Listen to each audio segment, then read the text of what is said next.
आप सभी का स्वागत है गजब ज्ञान चैनल पे। आज हम आपको बताएंगे एक्सेंडर से व्हाट्सएप के स्टेटस कैसे डाउनलोड करें।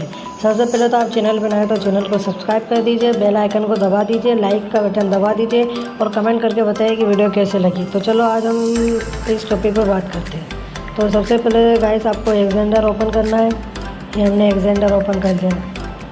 तो यहाँ पे कुछ टाइल्स मांगेगा तो आपको नीचे स्किप दे रखा है, स्किप पर क्लिक कर देना, स्किप हो जाएगा। तो गाइस ये आपके सामने एक्सेंडर ओपन हो गया है।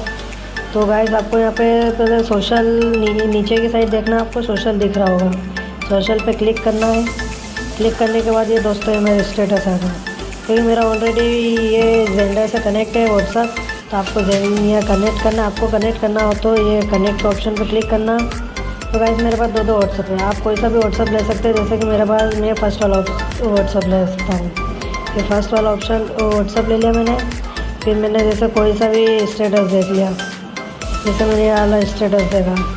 अभी आपको देखना है कि ये आता है कि नहीं आता है जेंडर। फिर आपको जेंडर ओपन करना है।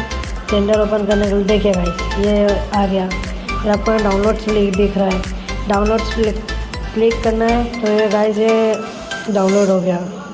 तो गाइस अब आप ये सोचेंगे ये जो हमने डाउनलोड करा स्टेटस ये कहाँ पर आएंगे। तो गाइस आपको पहले फर्स्ट फाइल मैनेजर ओपन करना है। फाइल मैनेजर ओपन करने के लिए आपको लोकल फाइल्स ओपन करना है। यहाँ पर सबसे नीचे जाना। मेरे इसमें भाई नीचे है गाइस, मेरे इसमें नीचे है। आपके इसमें जहाँ पर भी हो वहाँ पर क्लिक कर देना जेंडर। ये जेंडर पर क्लिक करा तो गाइस ये देखिए ये स्टेटस आ गया। जो हमने डाउनलोड करा था वो स्टेटस है ये। तो गाइस ये था आज की वीडियो में ये टॉपिक। आपको और किसी चीज़ के बारे में जानकारी लेना हो तो हमें कमेंट करके बताइए, और आप वीडियो कैसी लगी वो भी बताइए। और गाइस चैनल को सब्सक्राइब करना ना भूलें और बेल आइकन को दबाना ना भूलें और लाइक करना भी ना भूलें। तो थैंक यू।